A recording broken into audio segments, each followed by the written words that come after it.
Welcome back to Zero Gravity Live, our weightless monthly Tech Talk podcast coming live straight to y'all. It's been a minute since I've been here, but I'm so glad to be rejoined by two of my besties, Matt and Jeff. Matt, how's it going?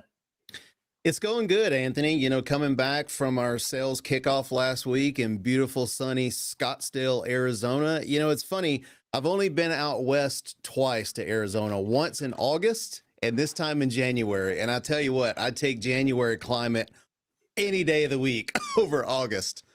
Couldn't agree more.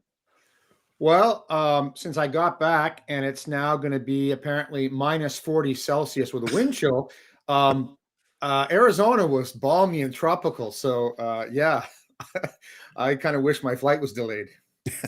And Jeff, while you were there, I heard you got to see a really big hole in the ground. Is that true? I certainly did. So I decided to go to the Grand Canyon, and it was quite an incredible experience. The only thing is the tour guide kept pushing us to grab the helicopter ride, which was $370 for 45 minutes. And I thought, you know what? I'd rather just walk down with a mule, which is free, than take the helicopter ride. Did you tip the mule? No, I didn't see any mule. I saw traces of the mule. I almost stepped in one. Well, glad to hear you avoided that mistake. Hey, if you're watching the show, we want to know where you're from. So make sure to go into the chat platform of whatever your choice is and let us know. Are you watching from the Grand Canyon? We would love to know how that's possible if you are. Otherwise, let us know where you're tuning in from, and we'll give you a shout out and say, hey. Now, chances are if you tuned into the show today, it's because you've seen what we're going to be talking about. And, you know, the three of us, some of us might be qualified to get into the VMCE, but none so much as our special guest. So let's go ahead and bring him on. We've got Jonah May, a product architect and engineering manager at Cyber Fortress, and maybe more importantly than that, an ace, Object First ace, joining us on the show today. How are you doing, Jonah? I'm a little cold. He's so cold. I think his decided to come to internet's Colorado frozen. this week to go skiing, and apparently Am I back? You're back. You've got about 18 Okay. pixels that are comprising your entire image, but Okay. we can hear you. Okay. Yeah, go figure. Internet lines must be just as frozen as the rest of the climate here. It's cold. And where are you located right now? I am in northwestern Colorado near Denver, and it's almost as cold here as it's supposed to get for Jeff up in Canada, because apparently I scheduled to come skiing here the coldest week of the year or something. Well, at least you know there'll be snow. Oh, yeah. There'll be ice. Yeah. You'll go really fast on those slopes. Now, Jonah, thanks for joining us today. And before we get into the topic, we like to play a little game on the show called What's in Your Office. I think you've played this before, but given that you're in a nuanced location, what are you bringing for us today? I'm bringing snow, actually. It's funny that you mentioned that, if the camera cooperates. So you can see this is the view outside the condo right now. You can't see it. On the other side of me is actually a frozen over lake. We just don't have any windows facing that direction. And then wherever we're staying, you can kind of see it through the blur. There's some random family portraits on the wall and stuff behind me for whoever owns the place. Very cool. Well, hey, big props to you for joining us on your week off and your vacation. We really do appreciate it, Jonah. I'm happy to be here. Yes, thank you so much. And before we get into it, I do want to give a quick shout out here. So during the show, or I guess before, during, after the show, the sooner the better, we're going to be giving away 3 vouchers to take the VMCE exam. And if you want a chance at winning these, here's how we're going to play this game. Jeff has volunteered to be our email capture. So let's go ahead and get his email up on the screen. The first 3 people to email Jeff about their interest in getting a VMC voucher and put in the subject line, Zero Gravity VMCE, just so we know who you are and where the email's coming from, you will get a free voucher to take the VMCE exam. Jeff, are you ready for these emails? I am. I think I'm going to be the spam winner of the year, but that's okay. So go ahead and write that down, send them an email, and we'll get you that voucher if you're one of the first 3. We'll announce at the end of the show who the winners are, and we'll also remind y'all halfway through. So be sure to do that. We'll leave it up on the screen for just a few more seconds because you want to get these vouchers. And if you don't know why, we'll get into that right now. So let's pretend for a minute, y'all, that I'm an idiot. What the heck is a VMCE? Yeah, so I can kind of set a little bit of foundation here, and I would love to hear, you know, Jeff's take as well as Jonah. So the VMCE was a training curriculum that Veeam created years ago, and the whole idea was to take, you know, everything that backup and replication had put into the product and create a training curriculum so that systems admins and backup admins could fully take advantage of Veeam. You know, back when, you know, I first started at Veeam back in 2012, we didn't need a training program. There was very few things, you know, that it could really do. But fast forward through the years, more features, more capabilities got rolled into Veeam, and it made sense to create this foundation. Now, Veeam as a company has several training curriculums. There are some that are free, like the VMSP for sales professional and VMTSP for technical sales professional. And, you know, fast forward to the VMCE, which stands for the Veeam Certified Engineer. They also have the VMCA, which is their Certified Architect program. I'm not really going to be talking about that one today, but the VMCE gives you foundational level knowledge on how to achieve many of the capabilities, many of the features, many of the functions that Veeam has been building, not only with backup and replication, but there's a little bit of Veeam 1 even peppered in there. And that's something we'll kind of talk about on gotchas and things to pay attention to when it comes time for the exam. But, you know, Jeff, what's your take on the VMCE and what's your experience been like?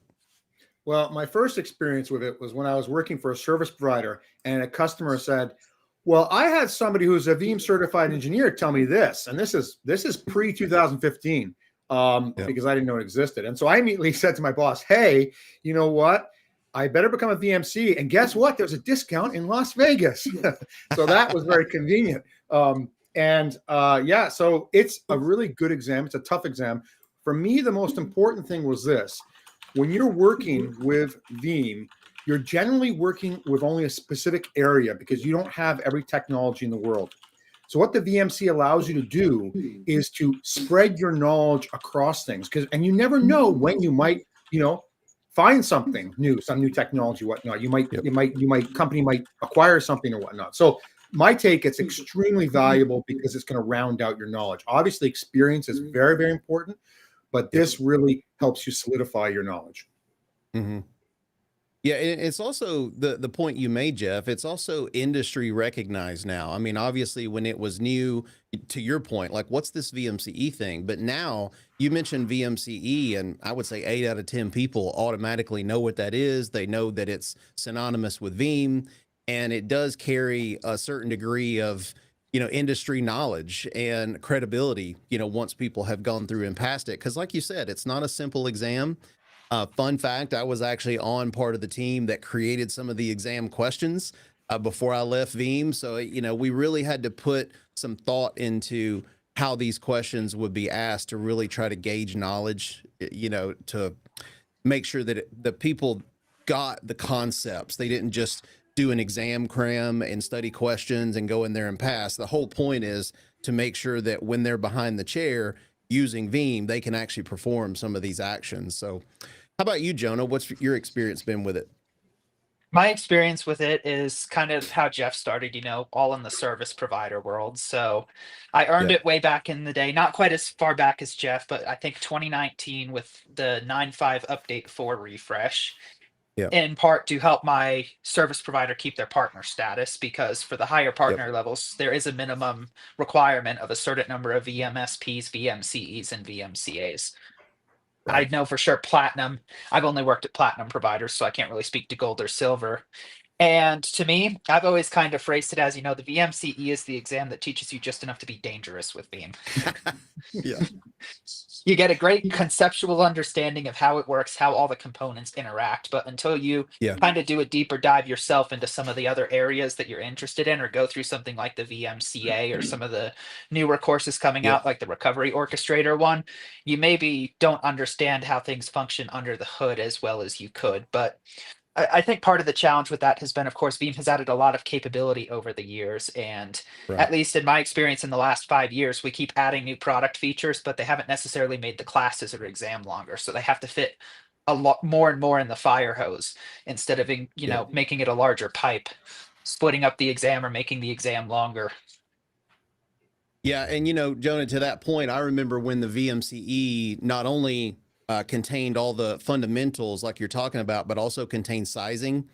How many CPUs, how many gigs of RAM do Yeah. you give a proxy? Do you give a repo? And that became such an involved process that's now been moved over to the VMCA, where it's more like real world architecture. You go in, you get a scenario. How would you build Veeam? How would you deploy Veeam in this specific setup? Which is a extremely valuable course. And I would certainly encourage anybody watching this, don't stop at VMCE. Definitely pursue your VMCA as well.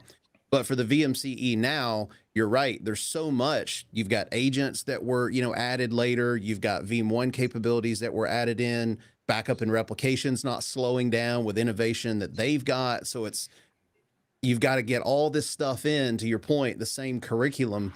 And it's just a lot, right? It's a lot to study. So one of the things I wanted to throw up here on the screen is just the landing page to what we're talking about, right? So perhaps you're watching this and let's say you don't really know a lot about what the VMCE is, what it contains, how to get started. This is actually the landing page on Veeam's website that gives you all the details around the VMCE, what it is, what to study, what's contained in the course and the exam. So definitely be sure to check that out. That's super helpful, Matt. And I'm curious, just as we talk about the entry VMCE, how necessary is this if you're a Veeam practitioner? And I know like a lot of folks these days are inheriting Veeam, right? Like their old IT managers leaving and they're coming in and they now have Veeam on their plate. Is it pick up and play? Or is this something that we recommend everyone go off and do?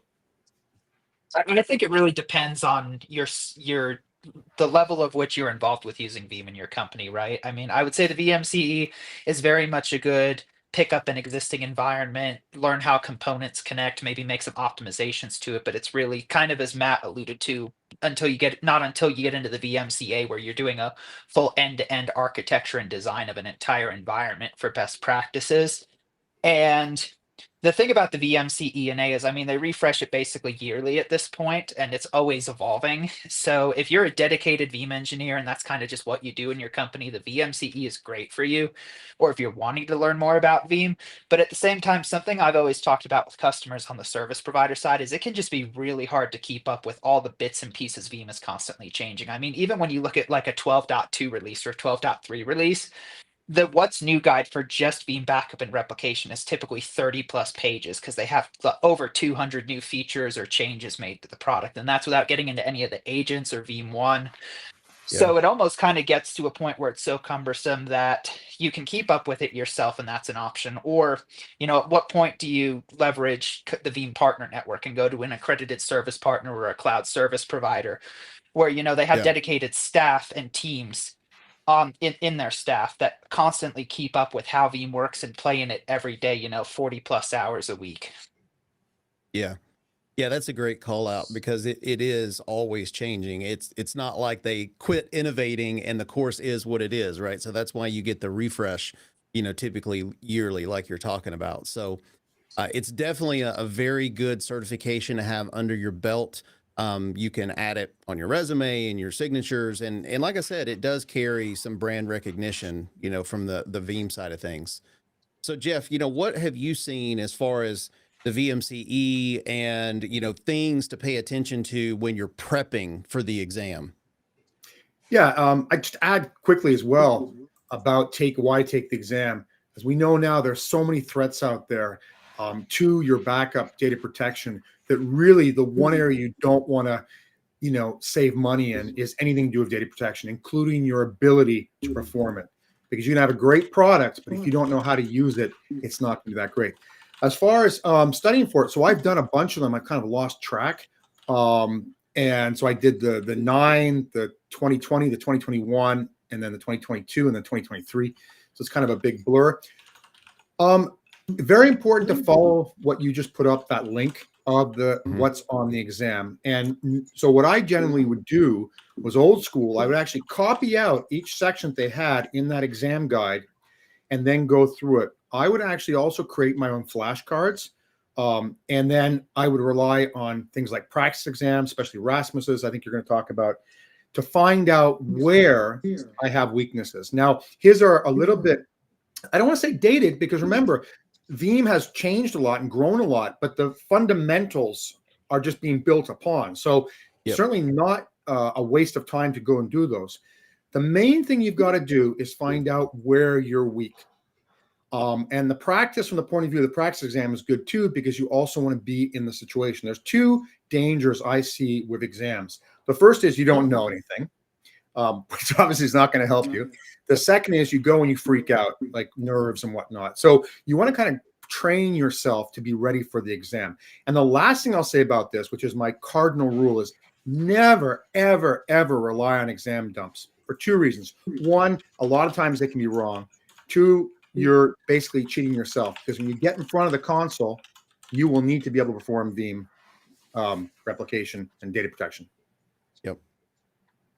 Yeah, and as Yeah. Jeff said, Rasmus's exam, I think, was last refreshed in 2021, but as long as you're aware of some of the changes Veeam has done high level in the last couple of years, for example, continuous data protection, the inline malware scanning, the object storage enhancements, it's very good. Maybe not even necessarily for the knowledge, but preparing you for the format of the exam, because the questions very closely follow the exam format, where it's going to be a multiple choice, or hey, here's 5 options, choose the 2 or 3 that apply. And Rasmus also has an entire YouTube series that goes through every one of the questions in his practice exam and goes through why the answer is what it is. That being said, if you're a Veeam partner and you were not aware, there's also some practice exams on propartner.veeam.com that you can take that I believe are kind of the honorable mentions of the VMCE, where they almost made the snuff for the exam, but they didn't quite make it.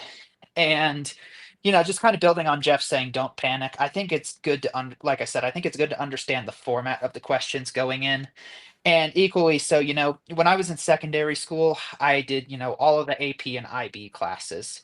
Basically, the kind of college level, but not really college level classes, for anyone not familiar with those two organizations. So a lot of what we did in those classes wasn't even necessarily learning the knowledge, but it was training ourselves to take the tests and know what to expect on the tests. So I found a lot of the techniques I learned in those classes are still applicable to certification exams, especially the VMCE. So some of the things they taught us were like, go and read through a question. And if you have to spend more than 45 or 60 seconds on a question, bookmark it and come back to it. Because it's better to miss one question than miss 5, because you spent 10 minutes on a question, especially when you're limited on time. And another good one, at least for those, single answer, multiple choice questions that I found, is, try and narrow it down to 50-50. Typically, of the 5 question answers you get, 2 to 3 are going to be obviously wrong. And at that point, you're not, a 1 in 5 chance or a 1 in 4 chance when you're selecting an answer. You're a 1 in 2, which makes you all that more likely to get it correct, even if you're guessing. Super helpful information, Jonah. And before we move on, I do want to give a shout out to some of our watchers in the chat. So we've got Maurice tuning in from, is it NL? That's the Netherlands, right? NL's the Netherlands. Yeah, I think I got my abbreviations right. We got Chris, who was on the show previously, joining from Toronto, Ontario. And I also want to give a shout out back to Maurice for posting this question in the chat. I'll put it on the screen right now, giving an example of a question you might see on a future VMCE. Where do you want to store your immutable storage? And obviously, we love that you included C on there, Maurice. Thanks for doing that. And just in case you missed the beginning of the show, we are giving away 3 free vouchers for the VMCE quiz. All you have to do to get those vouchers is send an email to Jeff Burke, who's on our show. Thanks for volunteering your email, jeff.burke@objectfirst.com. The first 3 folks that send him an email will be getting those free vouchers. But never fear, if you're not one of the 3, we'll keep you in tune. There's going to be some other ways to get some vouchers in the future moving forward. So do send him an email. In the subject line, just put VMCE 0 gravity, and we'll know that's exactly what you're emailing us about, and we'll get you those sent your way. Now, we do have a question, or it's a comment in the chat that I'd actually like for us to discuss just a little bit. It comes from Antonio on LinkedIn. A lot of experience on the console is needed to pass the exam too. And I'm just curious, what's y'all's thoughts on this? Yeah, that's a good call out, because the purpose of the VMCE, and I think Jeff, you mentioned this when you're talking about not cheating yourself. It's when you're actually sitting in the chair and you're using the software. The purpose of the VMCE is to test your knowledge on, can you actually use the software? So there are some questions in the exam on, where do you go? Where do you find this setting? Where is this setting even located in Veeam? So you do need a little bit of background using Veeam. So, Anthony, you asked the question earlier, like, should everybody go get this, or, who really needs this? I feel like this exam is very beneficial to further your knowledge, to become an expert, at Veeam. But having that real world hands-on first before you go and attempt to take this is definitely required. I mean, you couldn't just be a brand new user to Veeam, go sit the exam with any type of hope for, perhaps a first time pass, unless you put in the legwork, ahead of time to get familiar with the console. So that is a good call out. You do need time in the seat, so to speak, before you go take this exam. But that's also, one of the things the practice exam really helps you uncover about yourself, right? So if you go through some of these questions and you're like, gee, I know how to use this capability, but I don't know where it is in the console.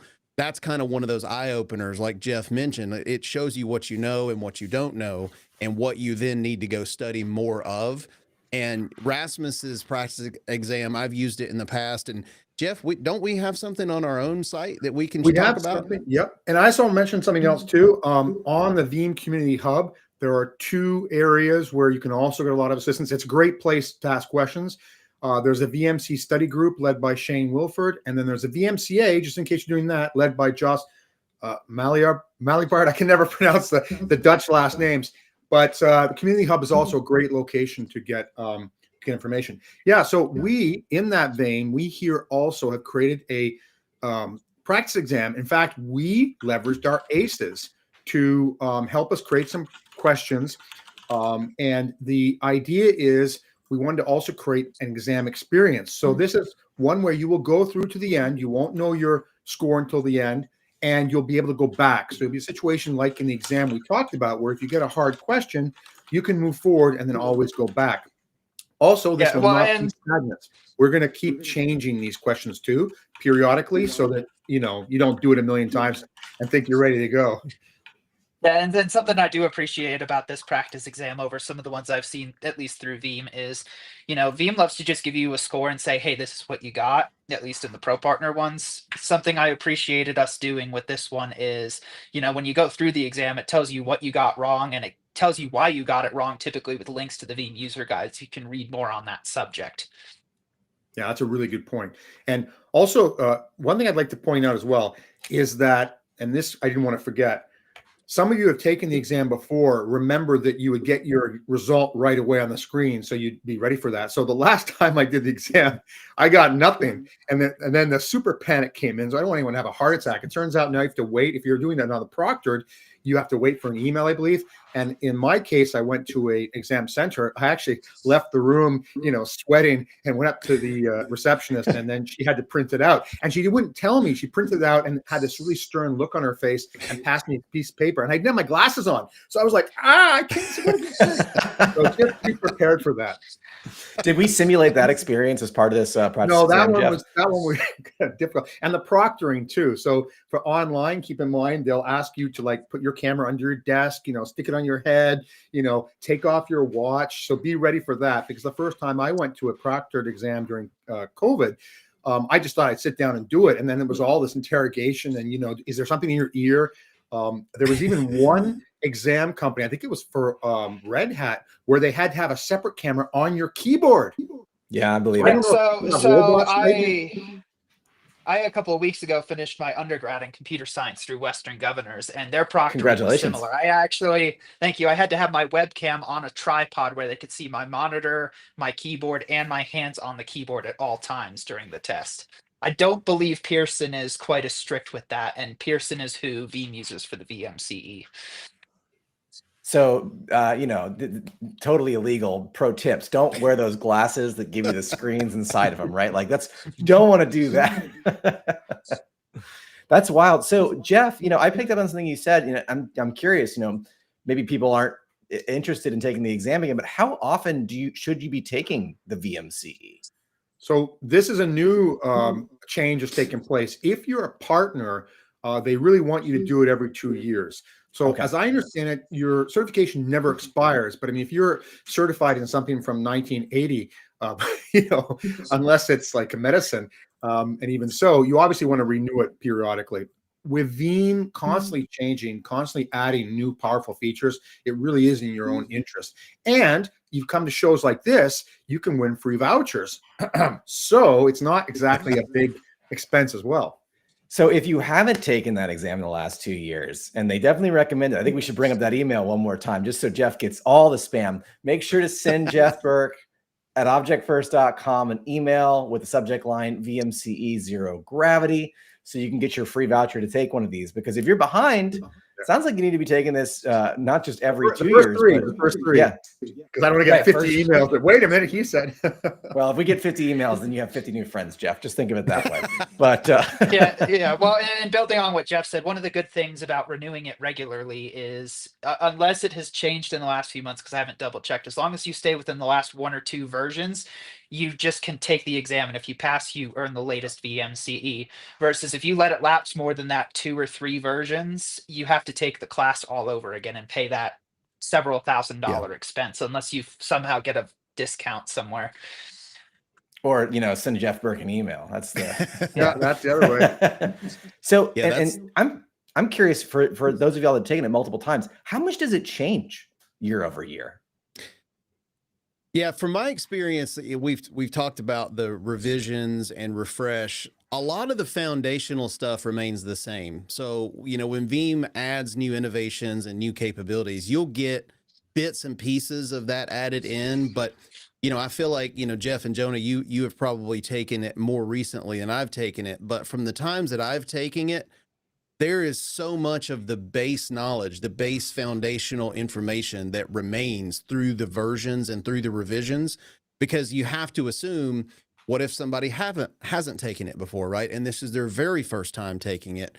They're still going to need all that foundational information. So, when you look at the revisions year over year, I don't really see any huge changes. It's just new capabilities. Maybe if there's some capabilities that are retired, those questions come out, things like that. Yeah, I mean, I agree. It has stayed mostly the same. Obviously, we've seen the addition of things like NAS backup, object storage, CDP. The only kind of big change I can think of, and it was only even, I want to say maybe 2 to 3 questions on the exam in the older versions, is there was a period of a couple years right around the time CDP came out where I think they actually took Shore backup and virtual labs out of the exam. But as of the latest version, it's back in the exam because I guess Veeam decided that hey, this is still important and relevant. Yeah. I would add to be very careful, because sometimes Veeam will enhance something that they had originally. And I want to go into specifics because I don't want to get in trouble. But I found that I would approach the exam as if I didn't know anything, because you'd be going through and say, wait a minute, and gotcha. So it's something where there was a restriction, for instance, before. Veeam addressed that restriction. It's no longer there. And that can be a killer on exam, because it could say, is this whatever. The other thing I will always mention about every exam, which is the oldest trick in the book, is the famous not. So we tend to sometimes speed read during exams, which is wonderful because we're worried about time. However, that's when the bad not comes in. So you're reading along. I know this, but you forgot to see is not this. And I've been burnt by that before, I believe, because at the end of the exam, I thought, wait a minute, was there a not in that question? Oh, no. It's a really good point, Jeff. And I was going to call that out too, is don't get in a hurry. When you're taking these exams, and the practice exams will give you, the full on experience of what to expect when you're actually sitting there taking the real exam. But exactly like Jeff said, there may be ands or ors, there may be nots. You have to pay attention to what the question is actually asking.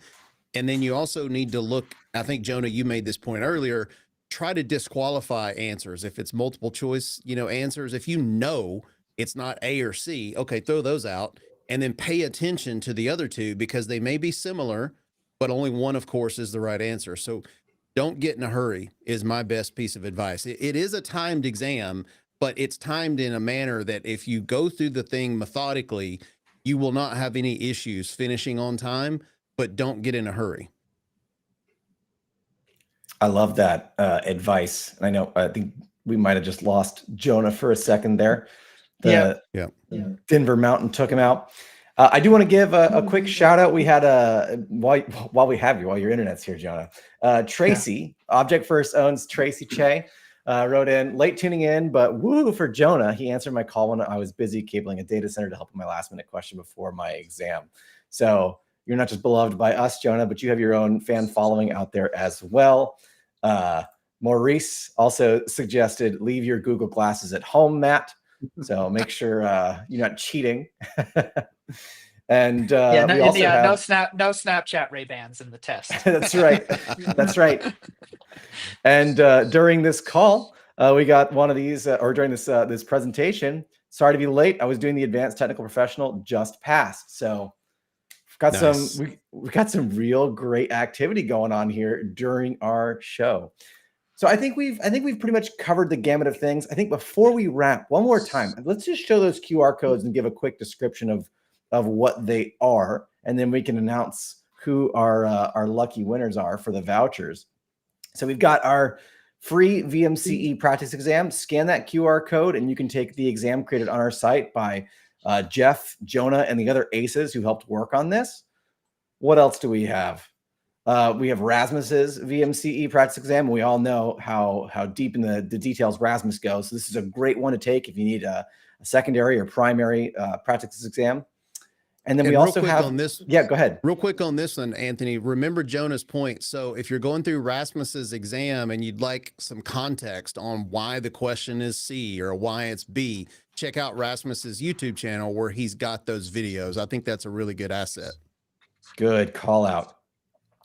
And then lastly, we have the link to go take the exam itself. So, or to go learn more about it and take it. So be sure you do this. If you're in a Veeam environment, this is not one of those things that you should sleep on. It's definitely a gateway to finding success in using the VBR platform, as well as some of the additional platforms in there.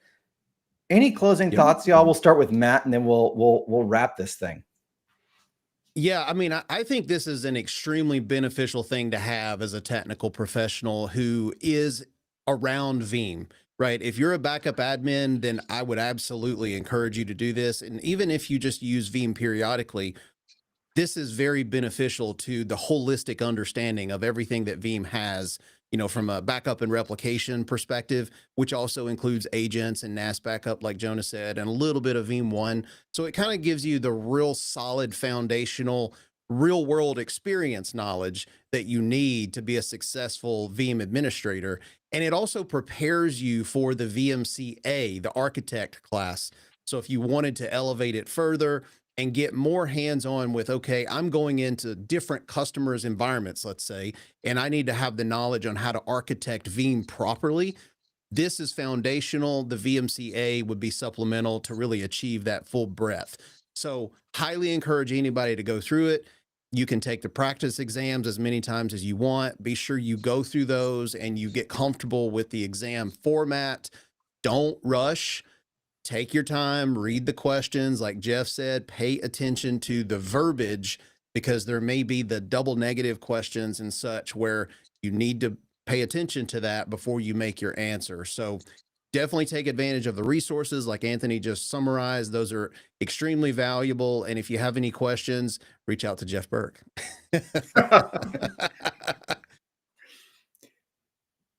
Jeff, what are your final thoughts? Yeah, so I would also add, and this is important, I think, is that there are people who are learners. They learn better by doing with their hands than memorizing by rote. So definitely, I think for everyone, it's a good idea to set up your own lab to play with. Obviously, you don't want to practice in production, right? Not a good idea, because you might get a certification but not have a job. So definitely set up a lab, because I found especially that when there were areas, especially new areas that Veeam had introduced, I could read it, I can memorize it, but you get an exam question, it'll be slightly different and it'll fuzz you. So what you need to do is go through it, try this backup, try the Yara rules, whatever you think, and then you'll have muscle memory. So that's important. I have one voucher left, folks. It's going to go real soon because obviously Object First people cannot get the free voucher. Some tried.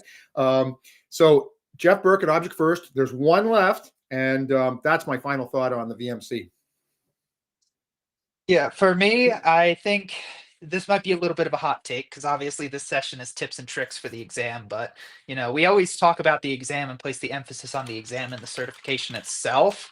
And we've kind of hinted at this in today's live stream, but really the more important piece of this is that class. You learn so much in that class, and in many cases, you get access to some labs during the duration of your course, or you get instructions on setting up your own labs to tinker with. And, you know, I think something else we haven't mentioned, tying this back to those study groups, is I think there are Veeam hands-on labs as well for some targeted, here's how you set up a backup job. And I believe there's even a live stream either going on right now or sometime later today where the hands-on lab group and the study hall groups are working together to do a webinar showing how you can use the hands-on labs to prep for your exams.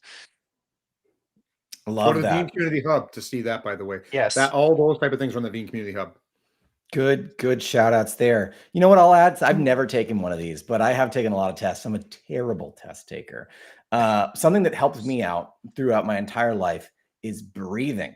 When you get stressed and you're under pressure, you start to breathe a lot quicker and you don't really think about it. But just taking a moment, if you're having a little bit of a panic moment, maybe the question's not familiar, you're struggling, take some deep breaths, 4 counts in, 4 counts out. It can really help reset not just your focus, but the brain needs oxygen. The blood needs oxygen, and it can actually help you through tough times. It's helped me. I'm one of the world's worst test takers, and that tip helped me through high school, college, SATs, you name it. I cannot recommend it highly enough. And with that, Yep. Jeff, do we have our free voucher receivers? We do. So congratulations to Tim, Maurice, and Chris. Awesome. Love to hear it.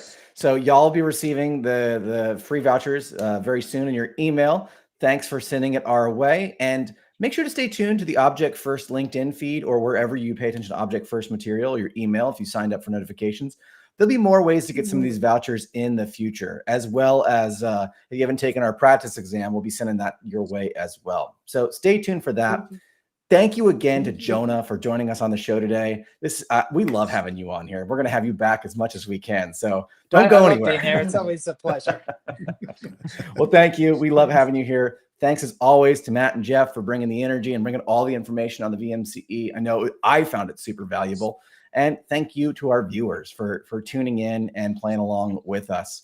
Now, for our next show, we've moved this to a little bit more of a monthly thing. We're going to be talking all about some new thought leadership that's going to be coming out called True Immutability. I don't want to say too much, but let me just say this. If you're not able to follow the 5 tenets that have been laid out in this upcoming paper, you don't have truly immutable storage. And a lot of people think they do. So I'm just going to tease that. And then you can come on the show and tell me I'm wrong and I'll fight you on it. So look forward to that in the future. We'll be sending you updates on when that's going to be. But until then, thank you as always for watching. Thanks for tuning in. Stay weightless, stay frictionless, stay zero gravity. See you guys. Bye-bye.